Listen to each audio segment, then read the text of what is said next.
Students, my self Sumitra Saini, chemistry lecturer, आप सभी का केमिस्ट्री टूल चैनल में हार्दिक स्वागत है। स्टूडेंट्स, अपना टॉपिक चल रहा था क्लासिकल मॉडल। उसमें अपन ने फर्स्ट पढ़ा था थॉमसन का परमाणु मॉडल, सेकंड अपन ने पढ़ा था रदरफोर्ड का परमाणु मॉडल, थर्ड अपन ने पढ़ा था बोहर का परमाणु मॉडल, फोर्थ अपन ने पढ़ा था सोमरफील्ड का परमाणु मॉडल। ये चारों मॉडल्स थे वो कंप्लीट हो गए थे। ये कौन से टाइप में थे? क्लासिकल मॉडल में। आज अपन पढ़ेंगे मॉडर्न मॉडल।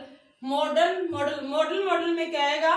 तो एक बार चार्ट को अपन जो चार्ट अपन ने बनाया था उसको एक बार फिर से बता रही हूँ मैं। एटम्स को अपन ने कितनी कैटेगरी में? एटम्स को अपन ने 2 कैटेगरी में डिवाइड किया था। फर्स्ट था क्लासिकल और सेकंड था मॉडर्न मॉडल। फर्स्ट था क्लासिकल मॉडल और सेकंड था मॉडर्न मॉडल, जिसकी बात अपन आज के लेक्चर में करेंगे। Modern model.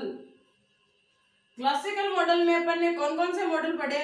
फर्स्ट अपन ने इसमें पढ़ा थॉमसन का परमाणु मॉडल। मैं बोल दूं थॉमसन का मॉडल पढ़ा था फर्स्ट अपन ने। सेकंड इसमें पढ़ा था अपन ने रदरफोर्ड का परमाणु मॉडल। थर्ड अपन ने इसमें पढ़ा था बोहर का परमाणु मॉडल। फोर्थ इसमें अपन ने पढ़ा था सोमरफील्ड का परमाणु मॉडल। सोमरफील्ड का परमाणु मॉडल। थॉमसन के मॉडल में जो कमियां रह गई थी, जो मिटिगेशन रह गई थी, उनको कौन पूरा किया था? रदरफोर्ड का परमाणु मॉडल। रदरफोर्ड के परमाणु मॉडल में जो मिटिगेशन रही थी, जो कमियां रही थी, उनको कौन पूरा कर रहा था? बोहर का परमाणु मॉडल। बोहर के परमाणु मॉडल में जो कमियां रही थी, उनको कौन पूरा करे? बोहर के मॉडल की कमियों को जो मिटिगेशन थी, उनको कौन पूरा कर रहा था? सोमरफील्ड का परमाणु मॉडल। अब सोमरफील्ड के परमाणु मॉडल में भी क्या थी? कल अपन ने देखा था कुछ कमियां थी। सिंगल इलेक्ट्रॉन स्पीशीज पर अप्लाई कर रहा था, जिमोन एवं स्टोक इफेक्ट के बारे में नहीं बता पा रहा था। तो इन सब में जितनी भी कमियां रह गई हैं, उनको कौन पूरा करेगा? Modern model. मॉडर्न मॉडल में अपन क्या देखते हैं? क्वांटम या wave mechanics,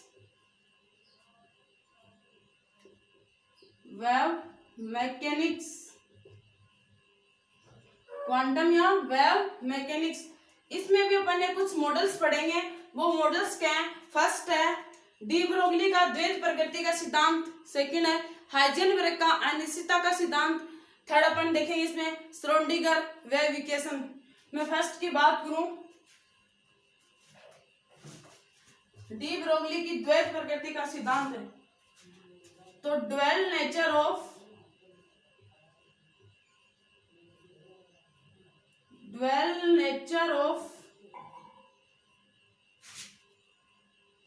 D Broglie principle. De Broglie की द्वैत प्रकृति का सिद्धांत। सेकंड अपन देखेंगे हाइजेनबर्ग की अनिश्चितता का सिद्धांत। मैं बोल दूं uncertainty principle of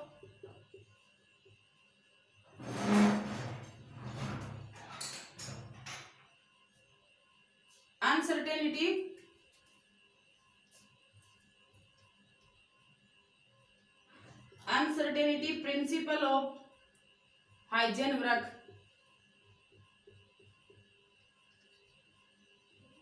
uncertainty principle of Heisenberg.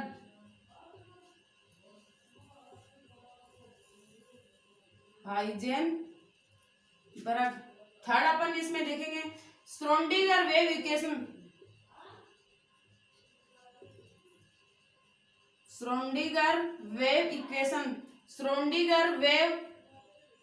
Schrodinger की तरंग समीकरण।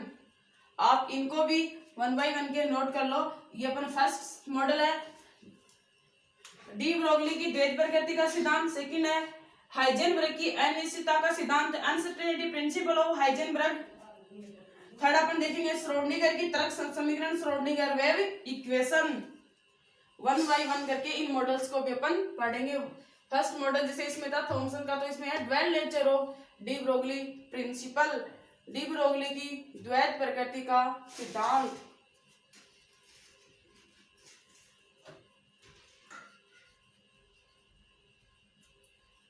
तो अपन फर्स्ट इसमें देखेंगे किसमें, मॉडर्न मॉडल में। फर्स्ट कौन सा है अपना, मॉडर्न मॉडल। मॉडल मॉडल में फर्स्ट है dual nature of de Broglie principle. तो मैं यहाँ पे हेडिंग बताऊं,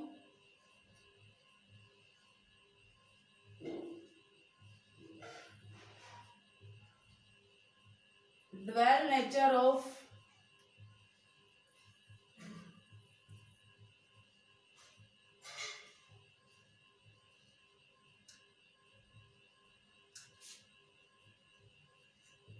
dual nature of de Broglie principle.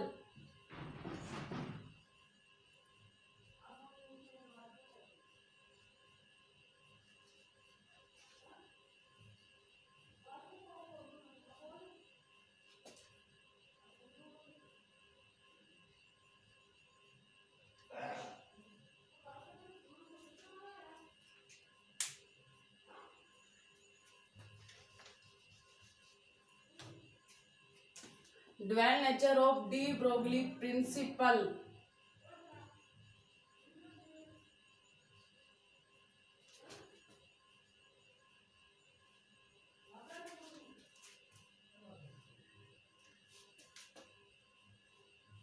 De Broglie की द्वैत प्रकृति का सिद्धांत।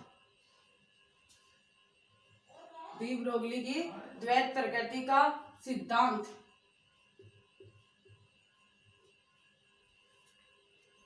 तो आप इस मॉडल को देख लिया होगा आपने। अब इस देखते हैं डी ब्रोगली की द्वैत प्रकृति का सिद्धांत होता क्या है। डी ब्रोगली का मीन्स है जो द्वैत प्रकृति है, इसके कुछ गुणों की व्याख्या तो किसके द्वारा होती है, प्रकाश के द्वारा होती है। इसके कुछ गुणों की व्याख्या किसके द्वारा होती है, प्रकाश के द्वारा होती है, लाइट के द्वारा होती है। तो प्रकाश के द्वारा इनके कुछ गुणों की व्याख्या होती है, वो किन से संबंधित होते हैं, किन नेचर से संबंधित होती है, वो wave nature and particle nature से क्या होती है, संबंधित होती है। तो वेव नेचर में किन के बारे में बताया गया है और पार्टिकल नेचर में किन के बारे में बताया गया है। फर्स्ट अपन देखेंगे किन के बारे में, ड्वेल नेचर के बारे में, द्वैत प्रकृति के बारे में देखेंगे।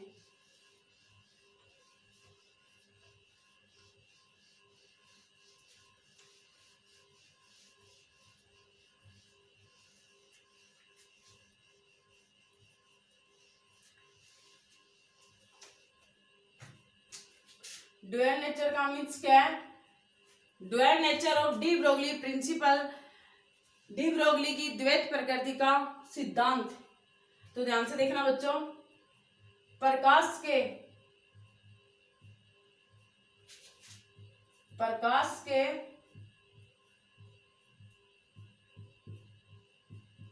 कुछ गुणों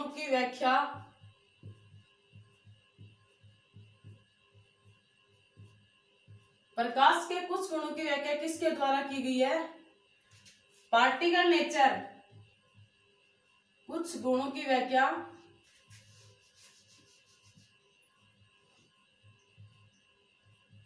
किसके द्वारा की है, पार्टिकल नेचर, कणीय प्रकृति के द्वारा।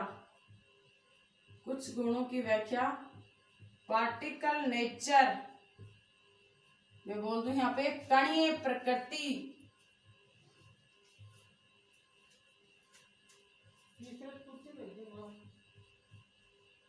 कणीय प्रकृति और कुछ गुणों की व्याख्या किसके द्वारा की गई है, वेव नेचर के द्वारा की गई है।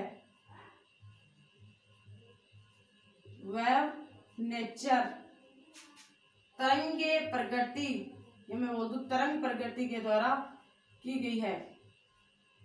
तो ध्यान से समझना बच्चों, जो ड्वेल नेचर है, जो द्वैत प्रकृति है, इसके कुछ गुणों की व्याख्या किसके द्वारा की गई है, प्रकाश के कुछ गुणों की व्याख्या किसके द्वारा की गई है, पार्टिकल नेचर के द्वारा। और कुछ गुणों की व्याख्या किससे की गई है, वेव नेचर से, कणीय प्रकृति एंड तरंगीय प्रकृति से इनकी क्या की गई है, व्याख्या की गई है। पार्टिकल के जो अपने लाइट्स लिया, अपने लाइट्स के जो पार्टिकल नेचर हैं, इनमें अपन किन किन को काम में लेते हैं। लाइट्स के पार्टिकल नेचर के रूप में मैं एग्जांपल की बात करूं, ध्यान से समझना बच्चों। लाइट्स के पार्टिकल नेचर के रूप में किन किन को लिया गया, रमन इफेक्ट, मैं बोल दूं रमन प्रभाव, और सेकंड इसमें लिया गया है कॉम्पटन इफेक्ट, कॉम्पटन प्रभाव। First Raman effect, second Compton प्रभाव। ऐसे में बात करूं, इसमें लाइट्स के कुछ गुणों की व्याख्या किसके द्वारा की गई है, तरंग प्रकृति से की गई है। तरंग प्रकृति में किन किन को लिया गया है, एग्जाम्पल में विवर्तन,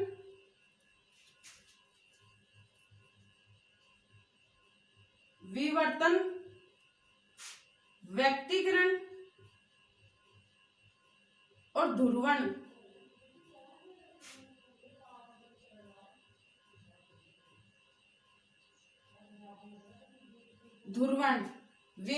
व्यक्तीकरण, विवर्तन और किनको लिया गया, ध्रुवण को लिया गया है। व्यक्तीकरण का मीन्स क्या है, इंटरफेरेंस और डिफरेंशिएशन। विवर्तन का मीन्स है डिफरेंशिएशन, व्यक्तीकरण का इंटरफेरेंस, इनको काम में लिया गया है। प्रकाश के कुछ गुणों की व्याख्या कणीय प्रकृति से, प्रकाश के कुछ गुणों की व्याख्या तरंग प्रकृति से लिया गया है। आप इनको उतारो, ऐसे अपन देखेंगे डी ब्रोगली के अकॉर्डिंग प्रकाश के कुछ गुणों की व्याख्या किसके द्वारा की गई है, ये तो किसके द्वारा की गई है, ड्वेल नेचर, ड्वेल प्रकृति के द्वारा की गई है। और डी ब्रोगली के अकॉर्डिंग लाइट्स के कुछ गुणों की व्याख्या किनके द्वारा की गई है। यहाँ पे पार्टिकल नेचर और वेव नेचर को क्यों लिया, इससे रिलेटेड कुछ इक्वेशन भी दी गई है, उन इक्वेशन के बारे में भी अपन पढ़ेंगे। सेकंड अपन देखेंगे डी ब्रोगली के अकॉर्डिंग कौन सी नेचर्स को काम में लिया गया है।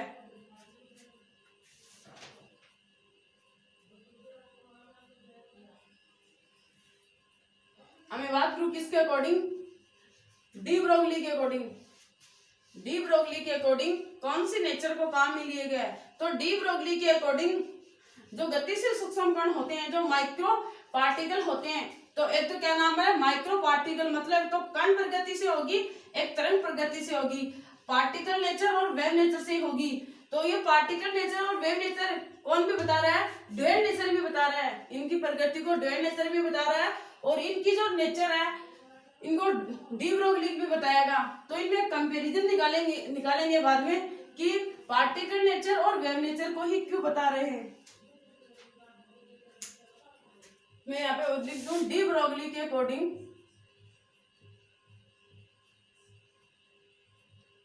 डी ब्रोगली के अकॉर्डिंग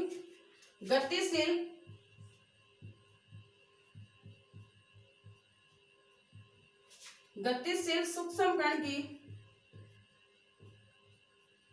गतिशील सूक्ष्म कण माइक्रो पार्टिकल,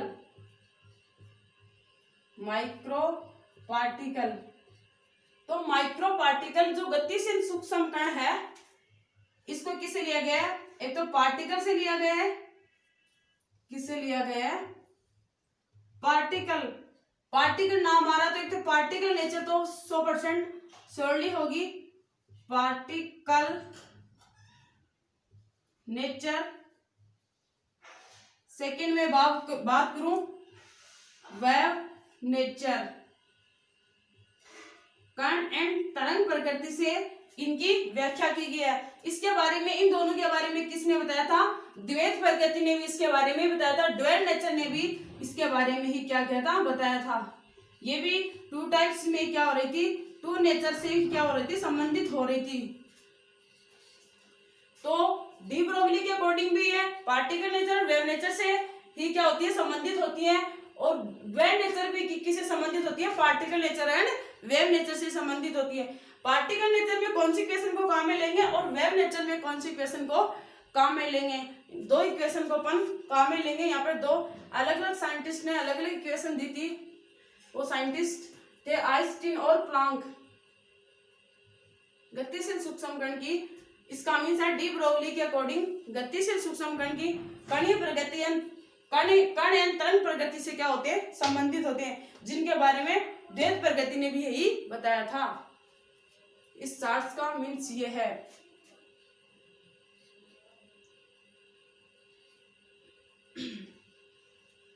तो तालियां हो गए बच्चों। अब जो साइंटिस्ट थे उन्होंने दो इक्वेशन दी थी। फर्स्ट था आइंस्टीन इक्वेशन, सेकंड थी प्लैंक इक्वेशन। आइंस्टीन इक्वेशन और सेकंड कौन सी थी? Planck equation. उन्होंने किन के बारे में बताया था? माइक्रो पार्टिकल, जो सूक्ष्म कण है उनके बारे में उन्होंने बताया था।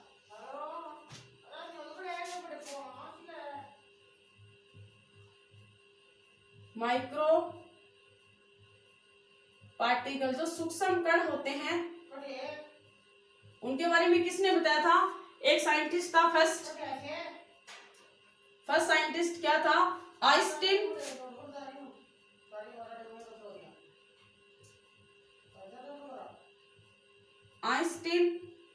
Einstein equation. सेकंड कौन सी थी? Planck equation. फर्स्ट आइंस्टीन थी, सेकंड कौन सी इक्वेशन थी? प्लैंक इक्वेशन थी। आइंस्टीन इक्वेशन क्या होती है? ध्यान से देखना बच्चों। ई, जो माइक्रो स्पेक्ट्रम की जो एनर्जी होती है, E इज इक्वल टू क्या होती है? mc²। यहाँ पे m क्या है? मास है। c यहाँ पे क्या है? Velocity of light. c यहाँ पे है, मैं यहाँ पे c velocity of light. Velocity of क्या है? लाइट है, जिसका मान कितना होता है? 3 × 10⁸ मीटर प्रति सेकंड होता है। 3 × 10⁸ मीटर प्रति सेकंड होता है। प्लैंक इक्वेशन में क्या होता है बच्चों? E इज इक्वल टू क्या होता है? h न्यू होता है। न्यू इज इक्वल टू क्या होता है? Mu. Mu is equal to क्या होता है? c अपॉन, ये क्या है? म्यू क्या है? फ्रीक्वेंसी है। फ्रीक्वेंसी इज इक्वल टू क्या होता है? c upon wavelength. तो मैं यहाँ पे फॉर्मूले में मान रखूं E is equal to h c upon wavelength. 1 upon wavelength क्या होता है? न्यू बार होता है। इसको भी आप ध्यान में रखना। 1 अपॉन वेवलेंथ क्या होता है? न्यू बार होता है। इसको अपन यहीं तक रखेंगे क्योंकि इससे अपने को क्या बनाने हैं? फॉर्मूले बनाने हैं। तो आप इन दोनों इक्वेशन को उतार लो, आइंस्टीन इक्वेशन और प्लैंक इक्वेशन। आइंस्टीन इक्वेशन ये क्या है? माइक्रो स्पेक्ट्रम एनर्जी है, ये भी माइक्रो स्पेक्ट्रम एनर्जी है। इन दोनों इक्वेशन को क्या करते हैं? इक्वल करते हैं। इन दोनों इक्वेशन को क्या करते हैं? इक्वल करते हैं। तो पहले आप इसको उतार लो।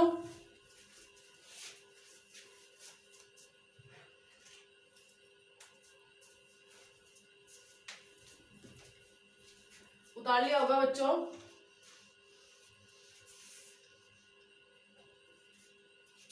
इन दोनों इक्वेशन को मैं क्या कर रही हूँ? इक्वल कर रही हूँ। इक्वल करने पर क्या होगी? ध्यान से देखना बच्चों। mc² इज इक्वल टू क्या प्राप्त होगा? hc अपॉन ई माइक्रोस्पेक्ट्रम एनर्जी। ये भी माइक्रोस्पेक्ट्रम क्या है? एनर्जी अपनी। जो माइक्रो पार्टिकल होते हैं उनकी क्या है? एनर्जी है। जो माइक्रो पार्टिकल होते हैं उनकी क्या है? सॉरी, एनर्जी है। ये क्या? hc upon wavelength.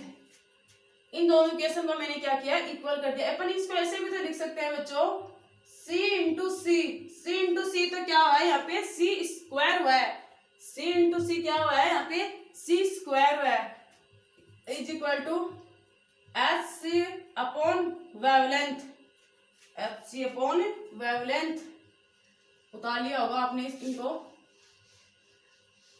तो अब ध्यान से समझना, ये इक्वेशन ही काम की बात है। इस इक्वेशन को, इससे कैसे फॉर्मूले बनेंगे उसको आप ध्यान से समझना, क्योंकि एग्जाम में क्वेश्चन ही पूछे जाते हैं इससे रिलेटेड।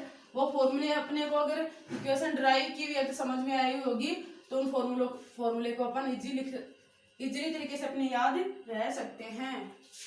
यहाँ पे क्या था? hc upon wavelength. c क्या थी? Velocity of light. यहाँ पे h क्या है? प्लैंक कांस्टेंट है, जिसका मान कितना होता है मैं यहाँ पे बता रही हूँ 6.62 × 10⁻³ जूल सेकंड होता है। ये क्या है? प्लैंक कांस्टेंट है। h प्लैंक कांस्टेंट है यहाँ पे।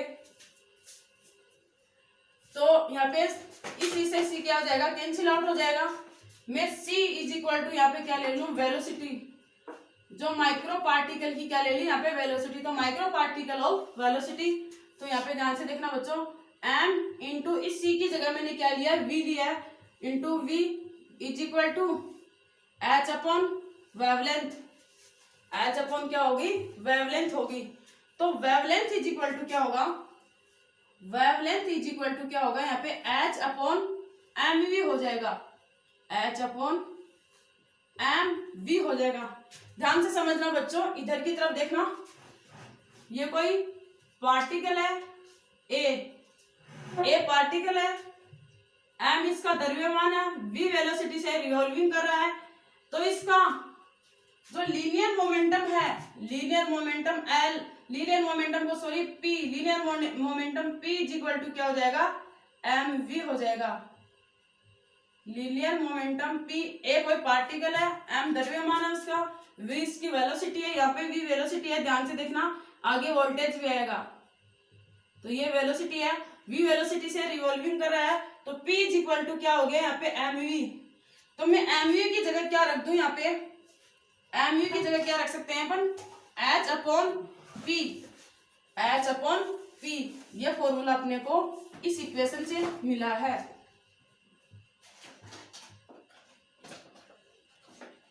इस इक्वेशन से अपने को क्या मिला, यह फॉर्मूला मिला है। Lambda is equal to h upon m e, h upon p, m e क्या होता है पी।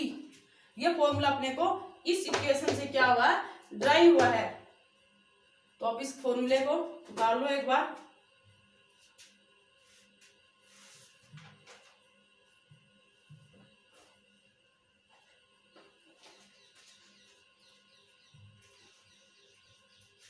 उतार लिया होगा।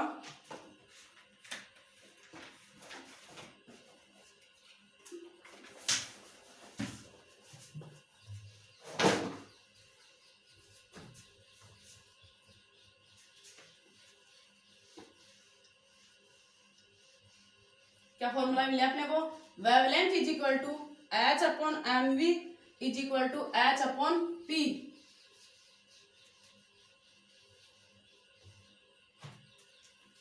तो मैं इस फॉर्मूले को मैं यहां सबसे ऊपर लिख रही हूँ, wavelength lambda is equal to h upon m v. M v is equal to क्या होता है, linear momentum h upon p.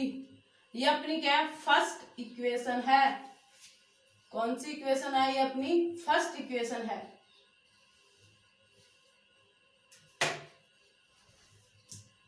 ये अपनी कौन सी इक्वेशन है, फर्स्ट इक्वेशन है।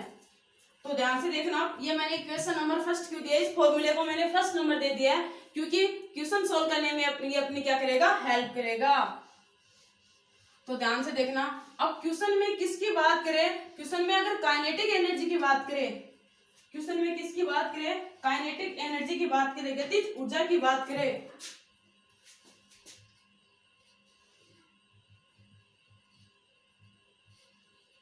क्वेश्चन में किसकी बात करें, क्वेश्चन में काइनेटिक एनर्जी की बात करें, गतिज ऊर्जा की बात करें,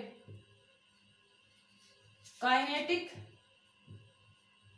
एनर्जी की बात करें,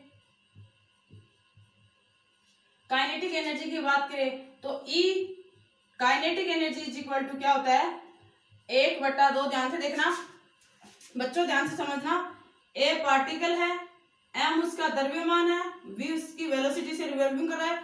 तो kinetic energy is equal to क्या होता है, 1/2 एम वी स्क्वायर होता है, जो पीछे के लेक्चर में भी स्टार्टिंग वाले एटॉमिक स्ट्रक्चर सेकंड या थर्ड नंबर की क्लास में बताया है। 1/2 M V square kinetic energy, potential energy, total energy, इन सबके बारे में एटॉमिक स्ट्रक्चर की थर्ड नंबर के लेक्चर में बताया हुआ है, तो सभी एनर्जीज के बारे में।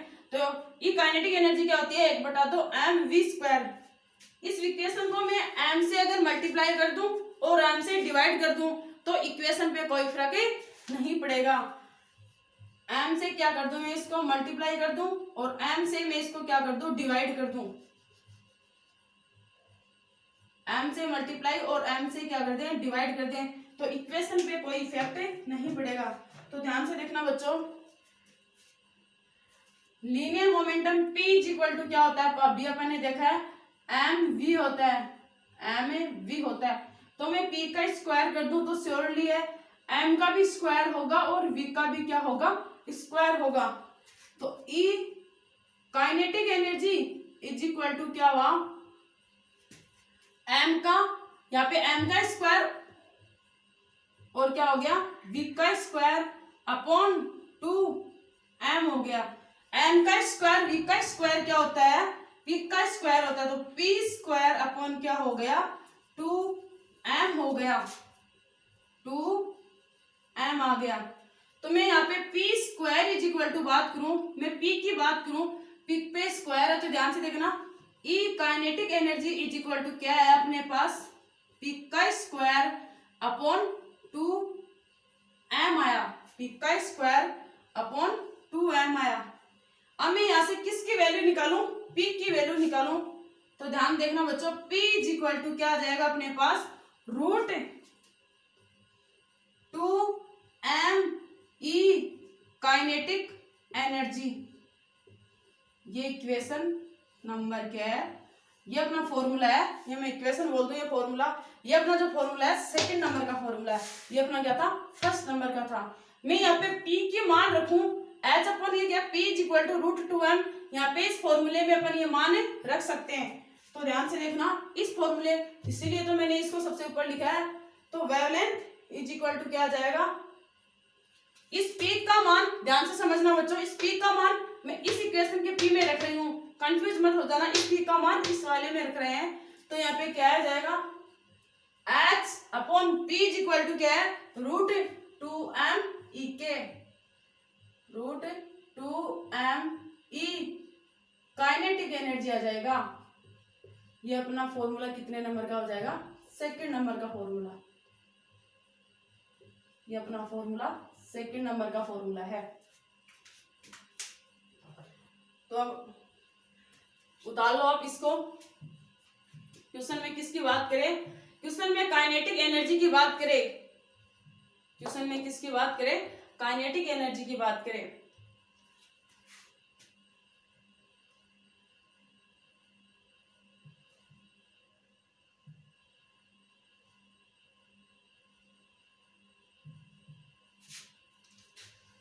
उतार लिया होगा बच्चों। अब अपन देखते हैं थर्ड नंबर का, इसमें क्या किया गया है आगे, क्या इसमें एक्सप्रेशन दिया गया है।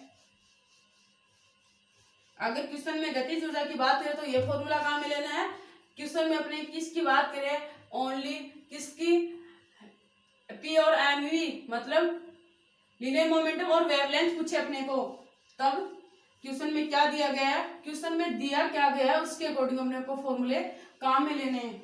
अगर क्वेश्चन में एक्सप्रेशन दे दे, गतिज ऊर्जा की बात होगी, काइनेटिक एनर्जी की अपनी बात होगी, क्वेश्चन में क्या दे दे अपने को, क्वेश्चन में क्यों आवेश, थर्ड इसका एक्सप्रेशन देखना, जब क्यों आवेश एंड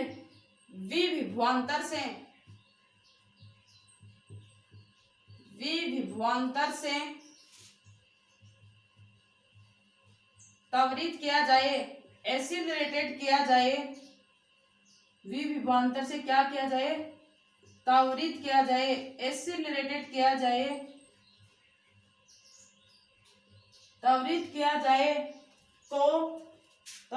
जाए तो वेवलेंथ इज इक्वल टू क्या होगा, जब क्यू आवेश एंड वी विभवांतर से त्वरित किया जाए तो वेवलेंथ क्या होगी।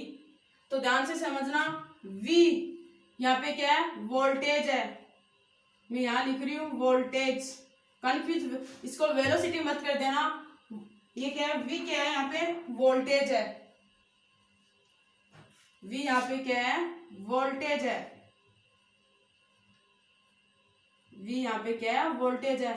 V voltage is equal to एकांत आवेश में V विभवांतर से जो किया गया कार्य है वो क्या कहलाता है, वोल्टेज कहलाता है।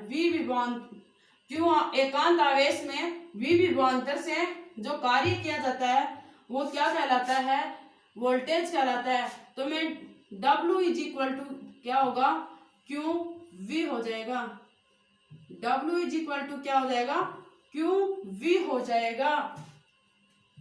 ये जो कार्य किया गया है ये कौन सी एनर्जी के रूप में किया गया है, यहाँ पे कौन सी एनर्जी के रूप में कार्य किया गया है, ये जो कार्य किया गया है ये काइनेटिक एनर्जी के रूप में कार्य किया गया है। यहाँ पे जो कार्य किया जा रहा है किसके रूप में किया जा रहा है, काइनेटिक एनर्जी के रूप में किया जा रहा है।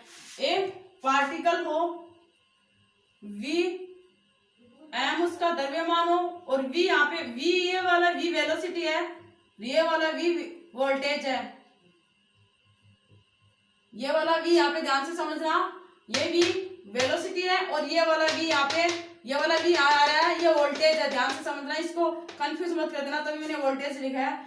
तो इसकी काइनेटिक एनर्जी क्या होती है, 1/2 mv² होती है। यहाँ पे जो कार्य किया जा रहा है वो किसके रूप में किया जा रहा है, यहाँ पे जो कार्य किया जा रहा है वो काइनेटिक एनर्जी के रूप में किया जा रहा है, ई काइनेटिक एनर्जी के रूप में किया जा रहा है। तो W इज इक्वल टू क्या हो गया, QV, QV is equal to क्या हो गया, E काइनेटिक एनर्जी हो गया। तो मैं यहाँ पे E काइनेटिक एनर्जी की जगह अपन क्या रख सकते हैं, QV भी रख सकते हैं। इस फॉर्मूले में E काइनेटिक एनर्जी है, इसकी जगह अपन क्या रख सकते हैं, QV भी रख सकते हैं। इस काइनेटिक एनर्जी की जगह अपन क्या रख सकते हैं, QV रख सकते हैं। तो अपन फॉर्मूले में मान रखें, ये जो जितनी वैल्यूज आ रही है, सॉरी मैं आपको बताना भूल गई है, किस में आ रही है, ये एमस्ट्रॉन्ग में आ रही है। ये वैल्यू किस में आ रही है, एमस्ट्रॉन्ग में आ रही है। 1 एमस्ट्रॉन्ग इज इक्वल टू कितना होता है, 1 angstrom is equal to 10⁻⁸ metre होता है। 1 angstrom is equal to 10⁻⁸ metre होता है। और 1 एमस्ट्रॉन्ग इसको किस में करें, centimetre. 1 angstrom is equal to क्या बताया था मैंने, 10⁻⁻10 मीटर। इसको सेंटीमीटर में कन्वर्ट करेंगे तो 1 angstrom is equal to 10⁻⁸ centimetre हो जाएगा। तो अपन ने मैंने कहा था ई काइनेटिक एनर्जी किसके बराबर होती है, कार्य के बराबर होती है। तो इसमें मान रखे अपन H/W इज इक्वल टू क्या था, QV। ई काइनेटिक एनर्जी के क्या होता है, बराबर होता है। तो ई काइनेटिक एनर्जी की जगह क्या रख दें, QV रख दें। तो क्या आ जाएगा यहाँ पे √2m⁴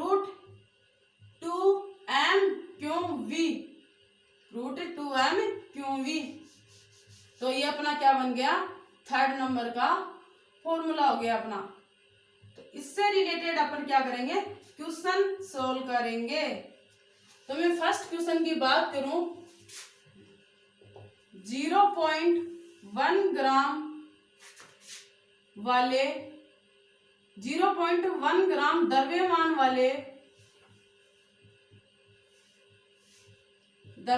वाले पार्टिकल के लिए, 0.1 ग्राम वाले एक कण के लिए 0.1 ग्राम द्रव्यमान वाले एक कण के लिए, ओनली एक पार्टिकल या एक पार्टिकल के लिए 0.1 ग्राम वाले एक पार्टिकल के लिए लेमड़ा का मान ज्ञात करो, वेवलेंथ ज्ञात करो। उसकी वेवलेंथ कितनी होगी पार्टिकल के लिए, पार्टिकल की डी ब्रोगली तरंग दैर्घ्य कितनी होगी या डी ब्रोगली वेवलेंथ कितनी होगी के लिए डी ब्रोगली जो प्रिंसिपल है, डी ब्रोगली वेवलेंथ कितनी होगी। मैंने इन फॉर्मूलों को आपके सामने क्यों रखा है, क्योंकि आपको पता चल जाएगा कि कौन सा फॉर्मूला अपने को काम में लेना अगर इस टाइप का क्वेश्चन पूछे तो। 0.1 ग्राम द्रव्यमान वाले एक पार्टिकल को, द्रव्यमान का मीन्स यहाँ पे m हो गया, एक पार्टिकल के लिए डी ब्रोगली तरंग दैर्घ्य कितनी होगी या डी ब्रोगली तरंग ये ना वेवलेंथ कितनी होगी, उसके लिए उसकी वेवलेंथ कितनी होगी। तो अपने को 0.1 ग्राम, इसमें अपने को क्या दिया, m दिया हुआ है, m अपने को दिया हुआ है 0.1। तो 100% पता चल रहा है ये फॉर्मूला अपने को काम में ले रहा है। Wavelength is equal to H/mv, H/ क्या हो जाएगा mv। तो इसका फर्स्ट क्वेश्चन इसमें पूछे, यदि इसका वेग कितना हो, फर्स्ट इसमें क्वेश्चन पूछेगा वो, यदि इसका वेग v यहाँ पे दिया है, वेग तो देगा क्वेश्चन में, यदि इसका वेग कितना हो 300, यदि इसका वेग कितना हो 300 मीटर प्रति सेकंड हो, फर्स्ट एक्सप्रेशन दिया है इसमें, यदि इसका वेग 300 मीटर प्रति सेकंड हो तो इसकी वेवलेंथ ज्ञात करो। क्वेश्चन में वेवलेंथ पूछी है, तो h अपने को प्लांक कांस्टेंट का मान पता है, m द्रव्यमान अपने को दिया हुआ है, v इसका वेग दिया है, तो 100% कंफर्म है h अपॉन m वाला फॉर्मूला अपने को काम में लगाना है। तो वेवलेंथ इज इक्वल टू क्या हो जाएगा, h 6.62 इंटू 10 की पावर, मैं यहाँ पे फॉर्मूला लिख दूं h अपॉन m ही वाला फॉर्मूला लगाना, तो 6.62 इंटू 10 की power -13.4 joule second upon m, m यहाँ पे क्या है द्रव्यमान, तो 0.1 gram, 0.1 gram is 1 gram is equal to क्या होता है 10 की पावर -13 क्या होता है किलोग्राम होता है। इसको अपन किस में लिखना होगा, MKS पद्धति में लिखना होगा, इसलिए यहाँ पे इसको किलोग्राम में लिखना होगा, इसलिए इसको यहाँ पे किस में लिखना होगा, किलोग्राम में लिखना होगा। तो ग्राम इज इक्वल टू क्या हो जाएगा 10 की पावर -13 किलोग्राम, तो 0.1 इंटू 10 की पावर -13 किलोग्राम इंटू v यहाँ पे वेग कितना दिया हुआ है 300 मीटर प्रति सेकंड दिया हुआ है, ठीक सेकंड दिया है। इसको आप सोल्व कर लेना, जो भी वैल्यू आएगी वो किस में आ जाएगी, एमस्ट्रॉन्ग में आ जाएगी, जो भी वैल्यू आएगी यहाँ पे किस में आएगी, एमस्ट्रॉन्ग में आएगी। तो आप इसको उतार लो, सेकंड एक्सप्रेशन देखते हैं। 0.1 ग्राम वाले द्रव्यमान वाले एक कण के लिए डी ब्रोगली तरंग दैर्ध्य क्या होगी, फर्स्ट इसमें एक्सप्रेशन दिया हुआ है, यदि इसका वेग 300 मीटर प्रति सेकंड हो। तो क्वेश्चन कैसे एग्जाम में पूछे जाते हैं, सोल्व करना तो अपने हाथ में है। फॉर्मूला अपन कैसे, कौन सा फॉर्मूला यहाँ पे लगाए, तो वेग दिया हुआ है तो ये फॉर्मूला लगेगा, और काइनेटिक एनर्जी दिया हुआ तो ये फॉर्मूला लग जाएगा।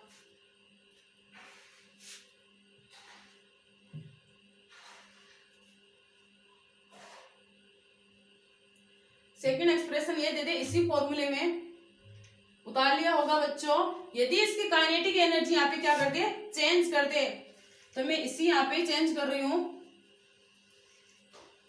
क्योंकि क्वेश्चन तो अपना वही रहेगा। सेकंड एक्सप्रेशन क्या दिया है, यदि इसकी गतिज ऊर्जा, इसी क्वेश्चन में दे दे, यदि गतिज ऊर्जा काइनेटिक एनर्जी है, गतिज ऊर्जा कितनी हो 200 हो, गतिज ऊर्जा 200 जूल हो, 200 जूल हो, तब वेवलेंथ कितनी होगी, तो इसकी वेवलेंथ कितनी होगी।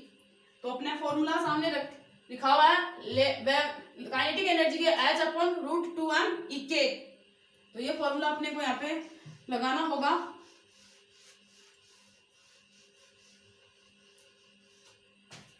तो wavelength is equal to h upon √2m E, kinetic energy वो भी किसमें, एमस्ट्रॉन्ग में, तो wavelength is equal to 6.62 into 10 की power -13.4 joule second upon 2m द्रव्यमान का पार्टिकल 0.1, मैंने तो इसको किलोग्राम में लिखना होगा, तो 10 की पावर -13 किलोग्राम में चेंज करना पड़ेगा, इंटू काइनेटिक एनर्जी कितनी दी है अपने को 200 जूल दी हुई है, तो 200 जूल।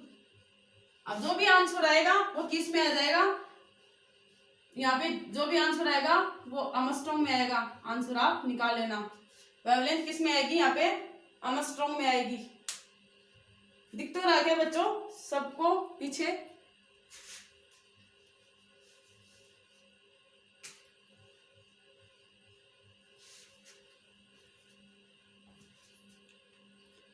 तो आप इनको उतार लो। अब बात करते हैं सेकंड एक्सप्रेशन की, यदि किसी कण का आवेश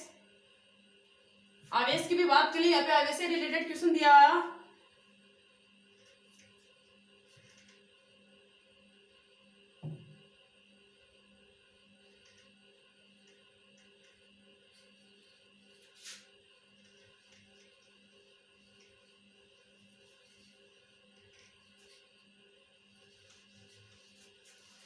क्वेश्चन तो अपने को ऊपर क्वेश्चन ये दिया हुआ है, इसमें अपने को 3rd नंबर का एक्सप्रेशन दिया हुआ है।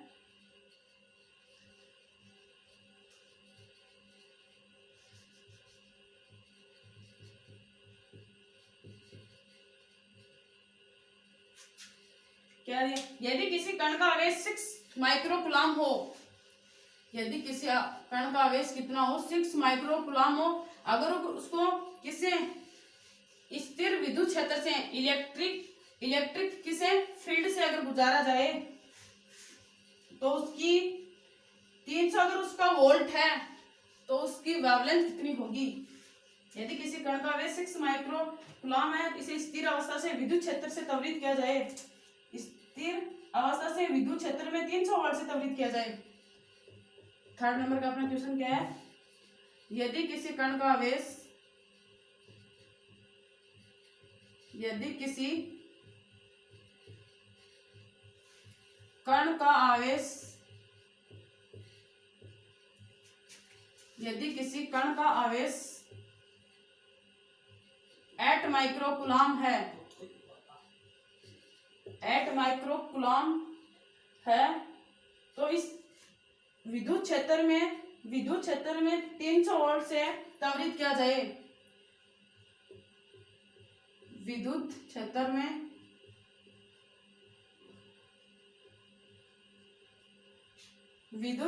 में कितना वोल्ट ले लें अपन, 400 वोल्ट से त्वरित किया जाए।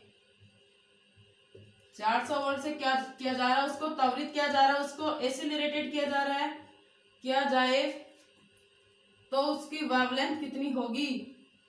तो वेवलेंथ ज्ञात करो, ये अपना क्वेश्चन है। यदि किसी कण का आवेश, यहाँ पे क्या दिया अपने को, क्यू आवेश दिया है 8 microcoulomb, 1 microcoulomb is equal to क्या होता है मैं बताती हूँ, पहले ये माइक्रोकुलाम वाला बता देती हूँ। एक होता है मिली इज इक्वल टू क्या होता है 10 की पावर -13 मिली के बाद में होता है नैनो इज इक्वल टू क्या होता है, नैनो इज इक्वल टू 10 की पावर -9, और माइक्रो इज इक्वल टू 10 की पावर -6 होता है। यह माइक्रो इज इक्वल टू होता है, तो यहाँ पे कितना माइक्रो दिया अपने को, 8 माइक्रोकुलाम दिया। तो क्वेश्चन फॉर्मूला तो अपने को ये लगेगा कि क्यों आवेश दे दिया, यहाँ पे V, यहाँ पे वोल्ट भी दे दिया, V वोल्ट दे दिया, क्यों आवेश दे दिया, तो फॉर्मूला तो अपने को श्योर पता चल रहा है, 3rd वाला लगेगा। तो वेवलेंथ इज इक्वल टू क्या हो जाएगा, h/√2m/q_v।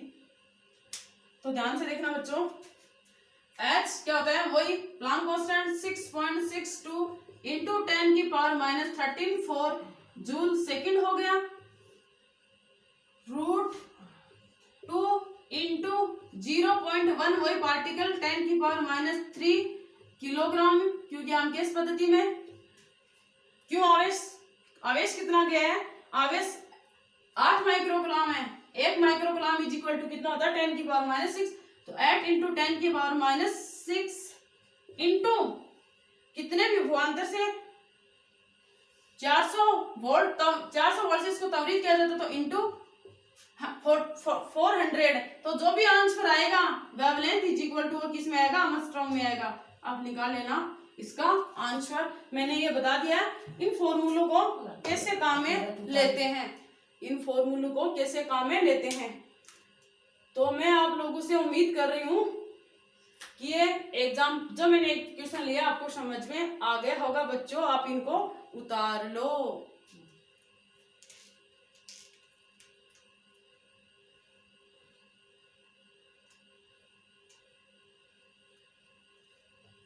उतार लिया होगा।